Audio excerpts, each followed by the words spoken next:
Tadzoka zvakare pano paSly Media TV muchirongwa chedu The Verdict is Yours. Zita rangu ndinoitwa Pelagia Wekwamupurwa. Masvondo akapfuura takapindawo mudare raMambo Makoni.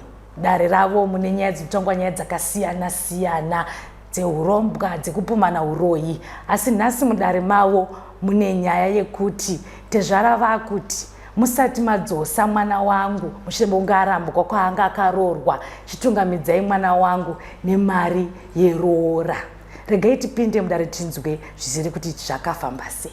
Tupari mari yedare kutaura izvozvo ndi Christopher Chigururu kutaurira kuna munhu wekuZimbabwe retaurai asina kuuya namuzanenhamo. Ndiani nenyusi taurai mwana wenyu? Taurai ndiani mhosva? Imi ndiani? Ani zita? Muzanenhamo.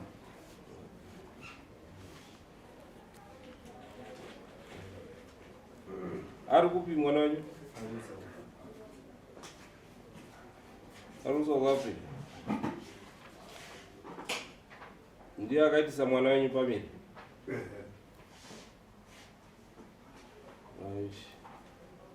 Iyo dare. Ari South Africa mukomana wangu. Ore yenyu tinzwe. Pamusoro changu chokwadi uyu mukwambo wangu.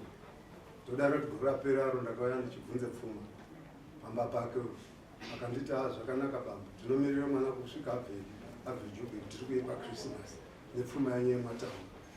Inini pakaende kumba ndikati pamakwamba achati ari kuuya. Kusara ndakazoone mwana wati baba ndatorongedzesa murume wangu uya nanate zvaranga aripo andirongedzesa ati ende kumba. Ndikati awo zvakanaka hapana chakashata kuti ndingakuramba here mwana wangu. Asi sezvo inini nyaya iyi chiregera ndopotera ngekumadzishe ndopendakasvika kwashegadza ndobva ndataure nyaya yacho. Shegadza akati tinomutumira mapurisa havana kukwanisa kuuya kudare ndanga ndirini ndikati 3 days ndiri pachangani pashegadza. Apa mwana wakazi chirongedza ubve pano 9 years vari vese 11 years. Chakamire vana vanenge vari clever wacho usingabatsi. Izvozvi wasosevha pepa inonzi custody for minor children. Izvozvi padzavo vachisevhwa nemwana wababa wamwanasikana. Kureva kuti ivo ndio vanohwandisa mwana wavo mukomana.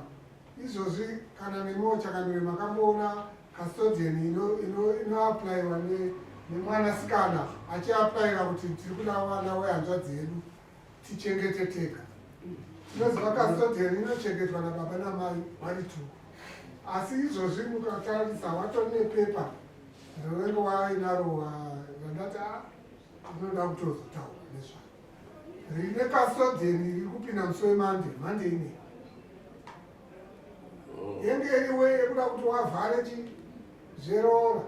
I think ipapo paongorere ichakamira. Angaroda kuchengeta mwana ndiani? Hanzvadzi mwana wababa. Hanzvadzi yemurume wawavo ndo yakuaplaya kukoti kuti ndiri kuda kuti ndipuhwe mvumo yekuti ndichengete mwana wehanzvadzi. Vanotanga munamangana. Saka ndakuita kuti zvibude pachena zvibude. Inini takazondirwadza kuti ndizouye kumangara. Upenyu hwanga hwakudhonze mwana wangu. Wakatorwa mwana wake mukomana kwakwende kope hanzvadzi. Kwakutora futi kasikana kwakope hanzvadzi. Uyu mwana wangu kwakusara ari ega paruwanzi. Kwakuchimusafisa. Inini handizi kuuya ndichibvunza izvo ndakangoibvunza kuti Zimbabwe ndipe pfuma yangu. Ndozvandakataura.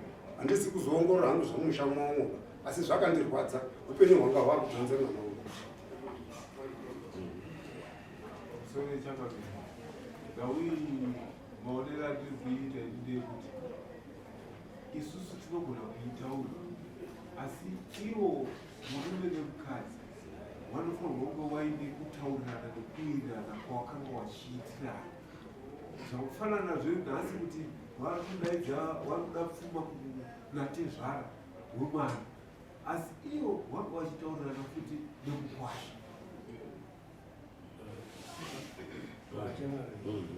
Eyo nyaya yekuti ababa mai mwana chaipo hatendi kubata mwana plus baba wasimagoni ndowadzinga muroora baba kudzinga muroora baba kuti pakaurongedzesa wasimagoni anga ari kugara pamba pano papawo ndokamuta kuti murongedzesa ane kodzero yekumudzinga akakuti aende kumurume wako amurume zvako basa ende kumusha kwako enda kumusha kwako Jamani, ndisingaziwa hangu kuti roora rakamira sei nekuti tida kuziva kuti ivo tezvara mekukwasha nababa vemukwasha havana mbongo vakapambidzana kusvika pakuti vazozivana. Ndatifunga kuti daimambopa nguva tezvara baba vemukwasha. Zvakabviswa hapana. Ndofunga mari yakabvisa $300 yakangopera kumutyoko kuti tisine mwana we bhuku racho ndinaro rimo. Ndanga hana kupinda. Zvakamira sei? Ndijekesere zvakamira sei? Uye kuti mukomana ari kuti chii, mwana wenyu ari kuti chii nemukadzi wake?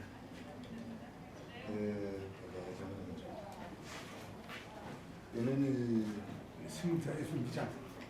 ndiri kuti inini mwana wangu wakauya baba pamusha kusunga kupfuma ndakataura nemwana ari kusawa ndopaakati ngawandipe nguva ndichauya munani December ndopatinozogara pasi tichikurukuya tese nepfuma yavo. Saka zvakazoitika mushure mekunge wadini ndaingoona muroora pamba haachagarisiki zvakadini zvakanaka. Saka ipapo ndo paakadini paakazongosimuka achienda achiti ndiri kumboenda kuchechi. Ndo pakurongedza nekudini nekuuya. Mushure mezvo wangu mwana akazofona ari kure achiti chii, baba nyaya inii yemuroora wenyu ineyandinetsa nekuti izvozvizvi kubva kwaita baba ikoko wandifonera wari munzira vachitaura neni.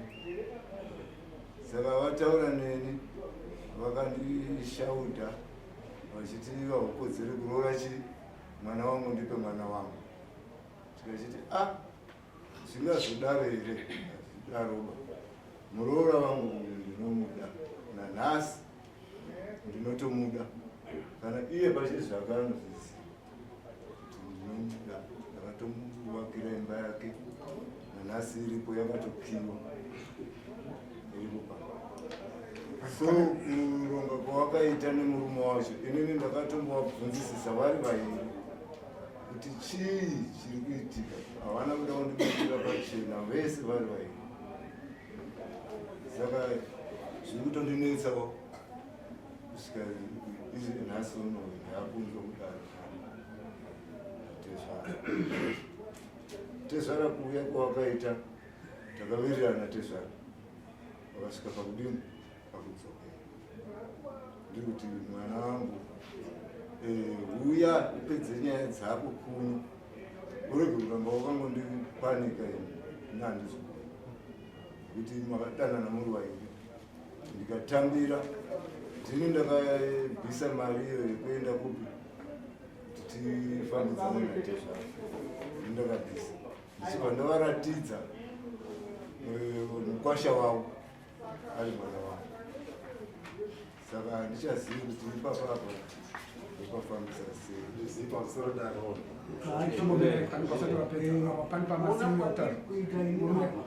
Pane pamataura kuti muroora undakamona asi achagarisika zvakanaka. Chii changa kusagarisika kwei?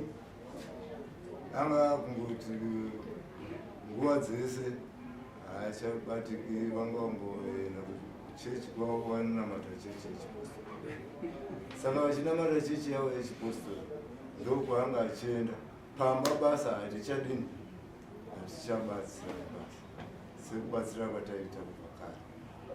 Saka zvaingondinetsa abva ikoko kuchechi aiuya pamba okumbira mai muriwo ndipei muriwo magati haariko ekuti warimo anga achingoda muriwo wamai gati zviripo haarimi gati haadini zvese izvozvo zvitava zvinonetsa handina chandakaziva kuti chii chiri kumboitika. Asi nyaya akandiudza iye muroora akati inini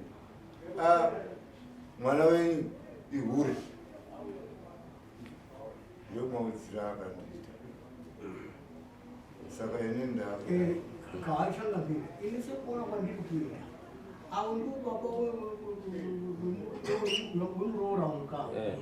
Saka nyaya iri pachena kana paine zvinenge zvataurwa judgment kana yakupiwa inopiwa kuna baba avo.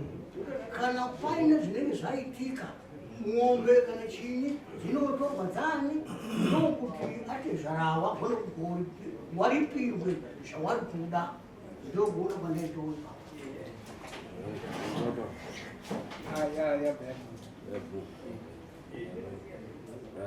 Ini dauti mwana wa mtaala. Bani kuja jambo taala. Sababu taala kwa mtaala.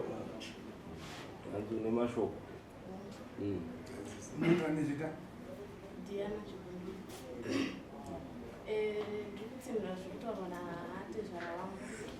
Vari kuramba zvavo kuti havana kundidzinga pamusha.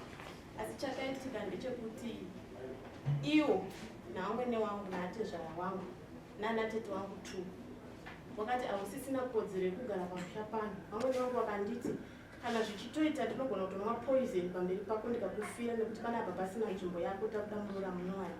After that murume wangu akabva kuSouth Africa muswa akauya kumatinitini akasvika pamba akasvika zvekuma past 8 asi inini akanga asina kundiudza kuti ndiri kusvika. Akasvika zvekuma past 8 avo vakandomutambira avatezvara wangu navamwene wangu vakandomutambira wakauya wakagara mukicheni mavo wakagara ndifunga wakazoparadzana zvekuma past 12 ini ndakarara ndisikuziva kuti ndakangonzwa kuti vanhu vasvika ndakarara vachironga matare avo.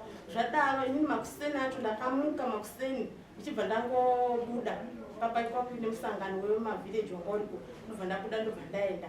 Ndadzoka kumusangano kuya ndakanzwa atezvara wako nditi tsvaga hama dzako dziuye padare tine dare newe kuti tikutonganise nemurume wako. Ndobva ndakati inini handina hama dziri kunokwa, hama dzangu dziri kukocha. Saka ndingaona here nguva yekuti izvezvi mutoti izvezvi after 1 hour toda kutoti titotonga nyaya yacho. Makadii kunditaurira nguva iripo zvikanzi ndo zvitoripo titori nedare rekuti toda kutonga izvezvizvi. Ndati alright. Zvadaro pakanga paine vamwe mai vanonzi maitsitsi vanogara marutape muno wakauya wakatoperekedza ye murume wangu iye kuti wauye wandirongedzese wandidzinge pamusha. Saka zvadaro wakataura matare avo pamusha inini ndakangoti taurai zvamuri kukwanisa kutaura modecida zvamuri kuda ndozvandichangoita nekuti ina handina simba hapana hama yangu yekuti kana zviri pamwe pangu ndinokwanisa kutaura. Saka imimi chitaurai zvamuri kundida kana muchindida pano kana musingandidi pano mongodini mongotaura then ndodini ndongoziva kuti decision ndo yamaita ndotora wei iyoyo. Saka zvadaro wataura mba muyamuya murume akazoti inini kuti uende wega hazviti ndakuchikuperekedza ndokuperekedza kumba kwenyu. Asi murume wangu achisvika akapiwa makii nawamwene wangu ini wachibva wandomupa imwe rumu anga asisapindi murume mangu. Asi hawana baba hawana kutozviziva kuti murume wangu aitotiza usiku achipinda mumba mangu zvekuti inini nemurume wangu hatina kurambana but hama ndo dzakatirambanisa nemurume wangu. Saka zvadaro murume aitotiza mumba make achiuya kurumu randanga ndiri asi vamwene wakanga wapa murume wangu mapinda mumba murare. Saka zvadaro tagara matare ataurwa pabati murume wangu abva anditi aiwa inini ndinokwanisa kukuperekedza nekuti panapa hausina right yekuti ugare tarisa zviri kuti hama dzangu ende iwo wacho hausinawo sefi. Saka zvitori nani ndikuperekedze kumba. Saka zvazodaro ndakamirira kuti andiperekedze bva angoti emergency ndadaidzwa kubasa. Ndopa ndakati aiwazvo handiti wakanzwa zvakataura mai zvekuti vanogona kundinwira poison ndikafa. Aiwa inini handina hangu chimusha taurai zvangu chindiperekedzai. Akati aiwa inini handichakwanisi kuperekedza pa, ndichafonera baba wangu. Wachibva wafona baba wangu nehasha wakapopota wakati wadii kuuya nemwana wangu wega kwandiri nini, wauya uchingodini hako uchingosarenda, handirambi mwana wangu. Saka zvadaro murume akaenda, ndichibva ndasara. Abva angoti kana wasara unongorongedzawo hembe wodini woenda. Saka paiuya manherume aiita sei? Semurume handiti anenge ari murume wako. Saka murodana iwe nemurume wako?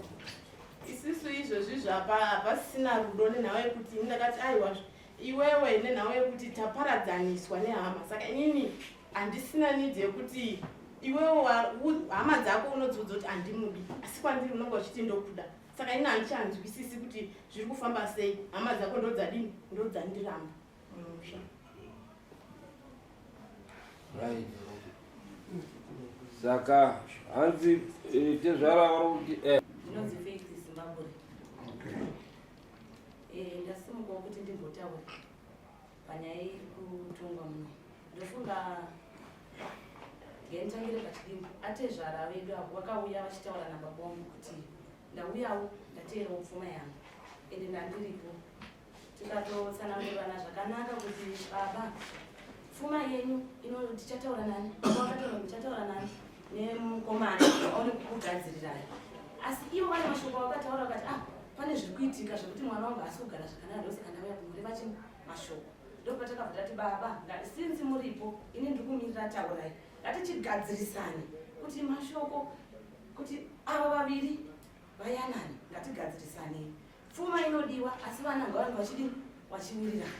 Ndofunga ndakataurawo ivo vakataurawo kuti zvainetsa pamwana wangu kuti asi kutengerwa chakati, tichitaura kuti anonzi anotumirwa mari, zvikataurika zvakawanda wanda. Ndikavataurawo nyaya yekuti inini baba pane panodoti mundigadzirisire pekuti muroora wedu, muroora wangu ane mashoko akataura akashata pamusoro pevabereki zvekuti mai vairatidza kutsutsuma. Saka inini ndakanga ndati sinzi baba mauya kuti tigadzisane pamwe ndo pari kukweshera, yei tigadzisane sevanhu vakuru. Saka baba vakabva vati aiwa iyoyo nyaya ngatisiyane nayo, ndauya kuzochini kuzotaura nyaya yepfuma. Ndopavakabvunzira baba aiwa mukwashenyu ari kuuya. Ndofunga December zveshuwa zvikutaurwa kunzi hanzvadzi yangu yakauya zveshuwa ende ndandiri kukumba. Auya tikatomuti gadzirisa nyaya yake zvinoramba isochinetsana. Inini handidini hazvizonakidzi kuti wabereka washungurudzwa isusu tiripo. Auya hanzvadzi yangu akazoti iye musi wanga akuda hamenoti anga akudoenda ine vaitaurana nemukadzi wavo zvekuti kurambana handifungi kuti wakarambana nazvino ine handizvizivi, zvekunzi vanonzi wakarambaniswa handizvizivi ende zvekuti wakarambana handifungi kuti zviripo. Hanzvadzi yangu yakasvika pakuti hamenonga wakaenda nemukadzi wako wabva unotenga airtime, wabva wafona zvikanzi takufonera chini atezvara titaure navo. Wakafonera atezvara wavo vari vega, asi vakazodzoka uye akuti ndauda kuenda. Akadzoka akati ndati ndingokuudzei kuti pane mashoko ataurika, ndafonera baba ndichida kuvaudza kuti ndinogona kugadzirisa pfuma yenyu pakati. Asi baba wandipindura zvandikashamadza, vandishaudha vakati iwe haudhiservi kuti uroore mwana wangu, rongedzesa mwana wangu zvinhu zvake zvese auye nazvo. Mamwe mashoko acho handikwanisi kumataura because madzamu. Saka muroora wangu anga arimo pakataurika ipapo. Uyu akazongoti pane zvimwe futi zvandaudzwa zvekuti ndanzi nyika dzakawanda takadzifamba asi unogona kutadza kudini kusvikako. Saka ndangoti ndikuudzei kuti imimi mugare muchiziva kuti kana ini ndaenda ndikatombomuramidza kuti aiwa tirega kuenda nhasi, nekuti nyaya idzi nekutaura kwaitwa hazvichaiti kuti uende nhasi. Asi hanzvadzi yangu yakaita sei yakaenda, ende muroora wangu kubva kwakaita pamba akabva achiti akuenda kuchechi. Ndokunzwa kwatakaita isusu achiti akuenda kuchechi, akarongedza nevamwe wake vati akuenda kuchechi. Saka vaenda kuchechi akazongodzoka 2 minutes itotonzwa kuti varongedza mabhegi.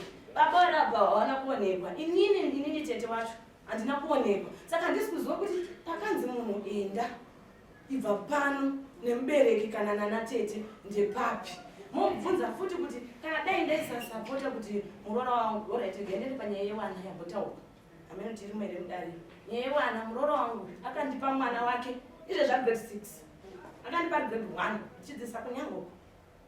Wakandipa mwana nemurume wake kuti pachinyudzi hapana hapana dzidzo. Imi sinzi muri tete chitorai mwana mudini muchengete. Ndakachengeta mwana kusvika izvo zvagrade 6. Wakaenda kuSouth Africa. Inini nemurume wangu aitondinetsa kuti ona vamwe kutamba hukujaya neumhandara iwo uchida kuita chembere kuchengeteswa wana but nenyaya yekuti unenge uri kuti ndibatsire ende ndiumbiridze imba yemuroora ndakachengeta mwana iyeye up to nhasi.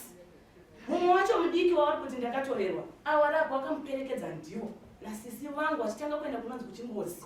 Saka takaita kusherwa kuti uyu wake uyu wake atirambi wana because ropa redu but otherwise mudzimba dzedu chemo tinenge titori zvinenge zvinhu zvekutongomanikidza kuti ndigare nemwana nekuti ivo vakanga vachida kuenda kunotiwa wawirira wagarisana nemurume.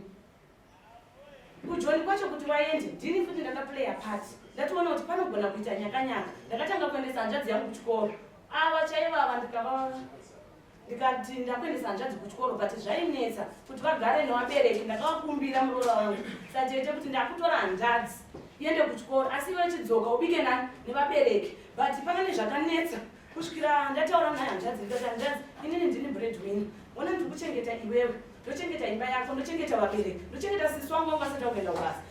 Mukadzi wako kana zvanetsa ngaachidzoke apinde pai angogare mumba make ndokugara kwaakaita. Saka inini ndinoshaya kuti sapoti kana panonzi vana tete havandidi ndepapi kuti ndepapi panonzi vana tete havandidi after all ndichiita zvese all they don't work.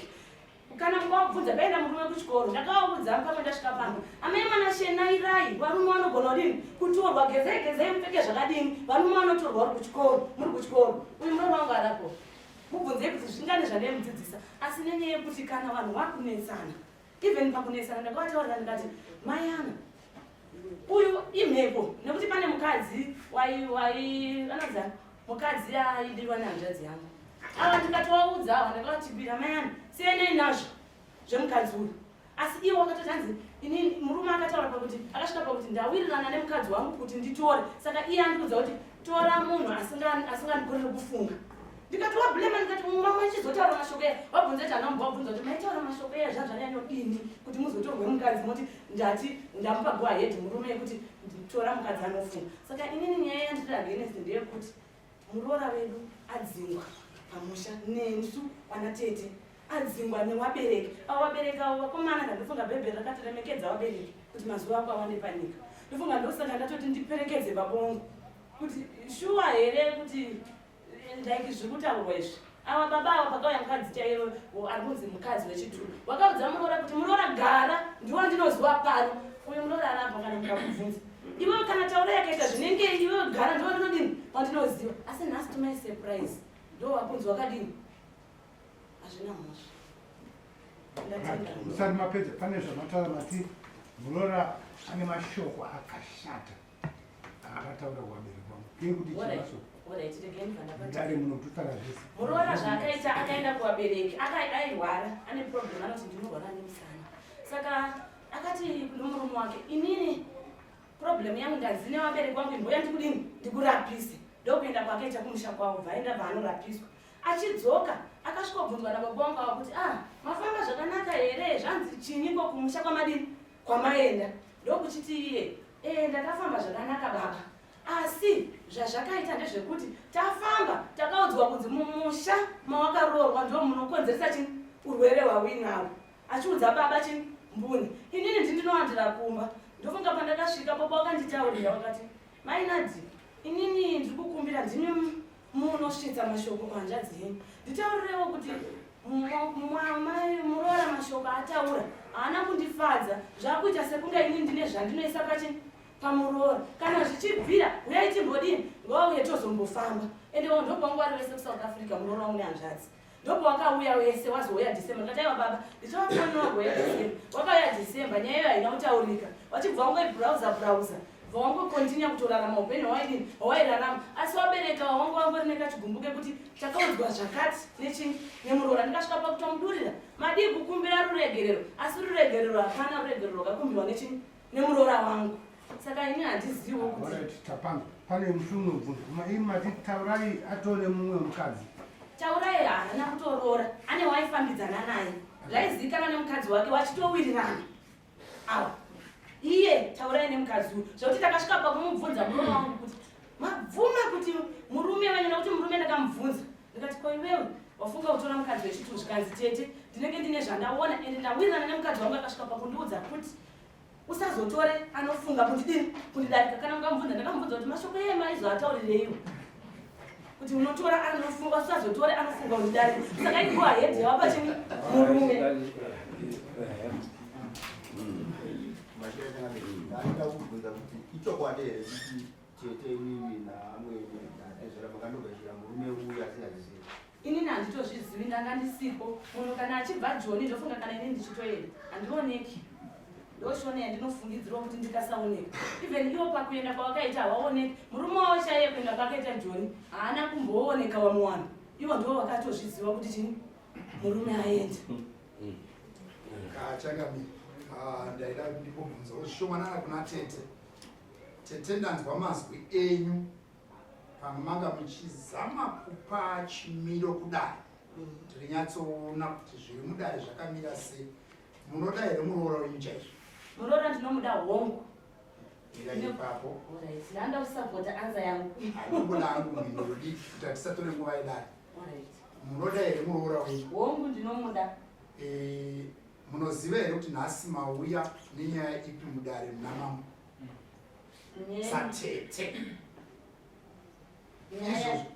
makamira kudaiwo chaita kuti muuye muno mudare pane dingindira kuti baba vapiwa samoni rokuzi tezvara ari kuda chipfuma ndosaka ndabvunza kuti tete munoda here muroora wenyu hongu ndinomuda right imi muri kugamuchira here kuti dare rigone kukubatsiridzai chakanaka chamuri kuda chinge chiri mumusha mubatsirwe nedare regai nditaure ndichiti dare ndinobvuma nekuti ndatouya handiti asi problem ndeyekuti munhu ari kuzvidzwa kunzi ndiye muridzi atoriwo kudiri rekwake tinenge takutoita sekunga baba hamuna kunyatsonzwisa mubvunzo wangu ndati dare matsanangura zvakanaka imi matsanangura zvakanaka musoro wenyaya uri mudare pamwe hamuna kunyatsonzwisa muverengeri wemusoro wenyaya panodiwa matyorwa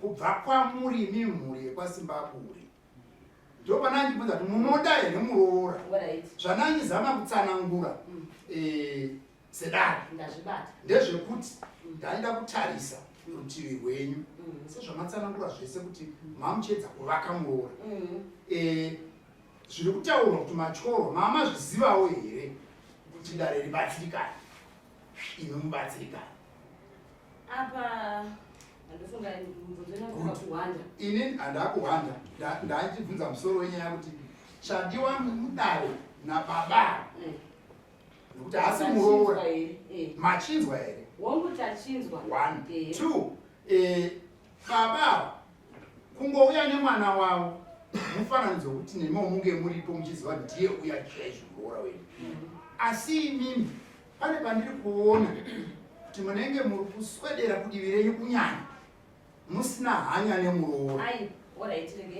sezvataurwa nababa kuti mudema muri tete zvavauya vari tezvara mukoma wasipo vari kuSouth Africa zvine zvakanaka munganemangoti matira changamiri ini nahangu sehanzvadzi ndanjikumbira kuzvirerutsa matyoro atezvara ndakabata muruoko pamanga varege kutambudzi asi ndiri kuona kuti muri kuzvidhifenda handisi kuzvidhifenda ndanga ndichida kumboonesa handisi kumbokuonesai then ndozopindura regai ndipedzisa munoda here kubvisa matyoro kuna tezvara wenyu kuzvininipisa semugwasha matyorwa anoda kubviswa asi tikataura nemunhu wacho murume muridzi nokuti apa takuremedza chinhu ndopana ndichikumbirawo kuti watori nemujengobvunza hangu isusu hatitadzi nekuti tine wani nemukadzi wedu saka matyorwa tinodini tinobvuma kubvisa hanzvadzi yangu ndofunga inobvuma kubvisa asi nyaya yenda ndiri kungoti hanguka pana baba ndinokumbirawo since awo handimanzwa baba pane pawapoenda kuti wakatumwa kuzi waudze mukwasha wavo asi waudza mukwasha baba wamutezvara wakaenda wega kuti direct kuchini kumukwasha wavo alright ngatichidarizve since mukomana haapo muridzi wenyaya asi baba waripo wabereka muridzi wenyaya isusu tochiona kuti matyorwa anofanira kubviswa ndeakati. Iyo baba wochisimuka wondotaurira mukomana kuti kwandakaenda uko kwakanzi kunoda kubviswa machorwa nezvakati nezvakati. Iroro handiti rinoda kubviswa. Kwanzi roro here vanoda madamages. Handiti. Aya madamages kana abvisa kana achizoda mukadzi anozoenda kuna tezvara ochizondoti tezvara ndauya ndakakanganisa ndakuda chii mukadzi wangu, wochizogara pasi wopanana chirora. Saka matyorwa anofanira kuti abviswe ichii vangataura kuti vanoda chiya mombe 3 mbudzi 3 ne 1500 izvo zvataurwa dare wobvisa chii for madamages chete chete. So that kana achizoda mukadzi iri harisi rora murunzwa madamages ataakubvisisa achizoda anozoenda kuna tezvara wake ochindogara pasi kuti warore. Ndodaira kuti wakangopuwa zvawo mombe dzawo 3 nembudzi dzawo 3 zvinenge zvakwanirana nemadamages. Setsika dzedu dzechivanhu dzinonzi matyoro, imombe yedamaji, yoita mombe yamai neyababa ndokurora. Aya madamages. Matyoro idamaji odasira munoti chii ndizvozvo zvatisingabvisisi patsika dzedu imari iri kudiwa asi izvi mombe 3 nembudzi 3 ndo zvinobatika kutoti vakabvisa pfuma ari madamages, asi zvinonga zvatobata kuti mombe yababa neyamai neyamatyorwa ndokunge akatorwa ari musikana achienda kutanga aine umwe mwana dzinonga dzambiri dzoka. Iwe Diana, iwe wambosungirwa idzodzo changamire mombe 3 pane vana waini saka mai vanoda mombe yavo kuti vana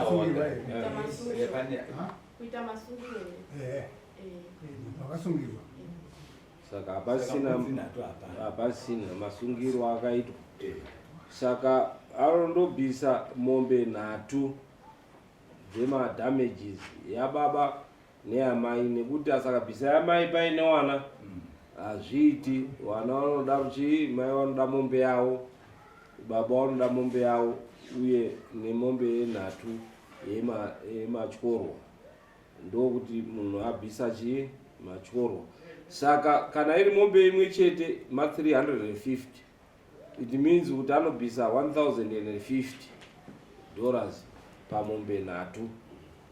Handiti muri kupanzwa, mumufonera mumutaura kuti aiwa taenda kudare zvanzi iwe unobvisa mombe 3 kana kuti $1050 wanotsvaga mombe kwawo uko wotenga mombe idzodzo.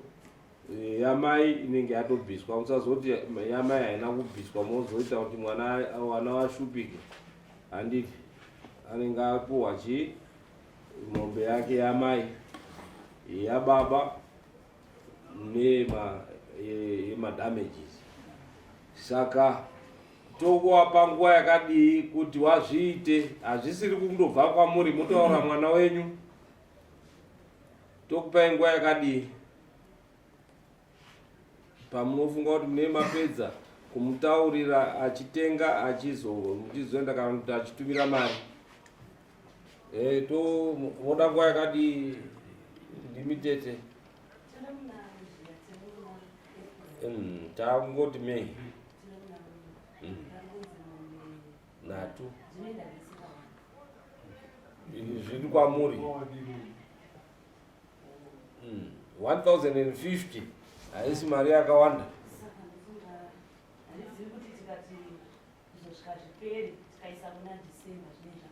Tokupai kusvika December. Handiti mopedza makosi amakaita ekuuya kudare imari.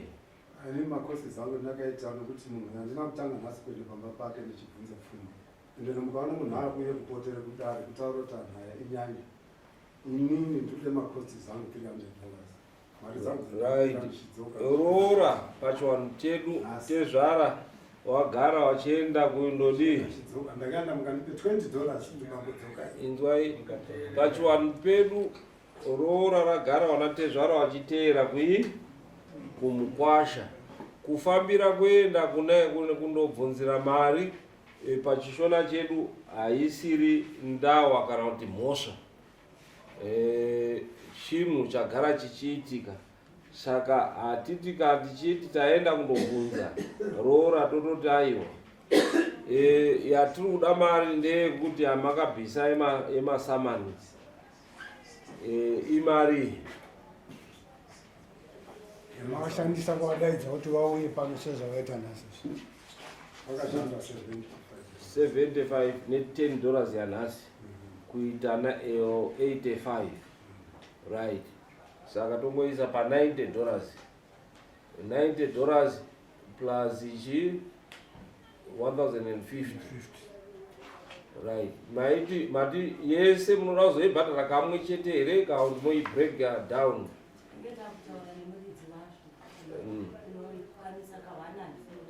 right momutaura kuti mambo wati usakaibvisa by 30 December mambo wanozotumira wakomana wavo wachindotora mombe kuna baba nhatu uye dzinenge 4 dzanatezvara yechi5 inenge yemakosti ewakomana saka anozobvisa 5 murubanzwa wakomana vanozoteera dzinozotorwa mombe 5 handi mazvinzwa ka ezvi takupai kusvika December mukomana wemumutaurira kuti no une mhosva yemachorwa madamages 1140 handiti 1140 yatanzi tapuwa zuva rokupedzisira kuibhadhara iDecember 30 asi mambo wati kuti zvikurerukire tine how many months kubva izvozvizvi kusvika muna December tine 7 divided by 7 mari iyoyo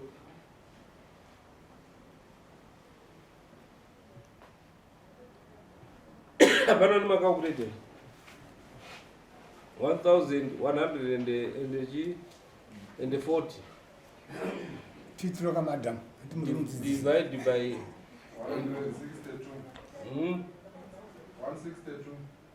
oti mambo wati every month unenge uchibhadhara 170 kuti zvikurerukire mazvinzwa kusvika muna December asi kana uchida kuiunganidza woiunganidza kusvika musi wa30 December usati wasvika woibhadhara yese kamwe chete saka kana achida kubvisa dziri pfuma mombe nhatu tamupa maoption mangani matatu mombe nhatu une $90 yechi imakosti saka achisimuka henyu 10